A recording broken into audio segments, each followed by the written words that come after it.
మన పిల్లల్లో చాలామంది కూడా చదవడానికి చాలా అశ్రద్ధ చేస్తూ ఉంటారు. వాళ్ళకి చదివే ఇంట్రెస్ట్ ఉండదు కొంతమందికి. కొంతమంది ఏమో మనసు పెట్టరు. అలాంటి పిల్లల కోసం ఈ విద్యాలక్ష్మి గాయత్రి మంత్రం అయితే ఖచ్చితంగా చదివించండి.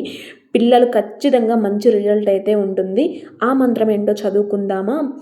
వాణి రూపిణ్యై విద్మహే జ్ఞానదాయిన్యై చ ధీమహి తన్నో విద్యా ప్రచోదయాత్.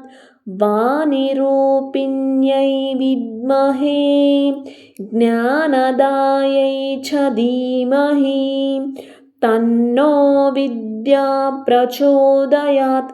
ఈ విధంగా పిల్లల చేత ఒక 108 సార్లు చదివిస్తూ ఉన్నట్లయితే ఖచ్చితంగా వాళ్ళకి ఆ సరస్వతీదేవి అనుగ్రహం అయితే ఉంటుందండి. ఈ విధంగా అయితే ఈ వీడియో నచ్చితే ప్లీజ్ లైక్ అండ్ సబ్స్క్రైబ్. చిన్నపిల్లలు ఉన్న వారికి షేర్ చేయండి.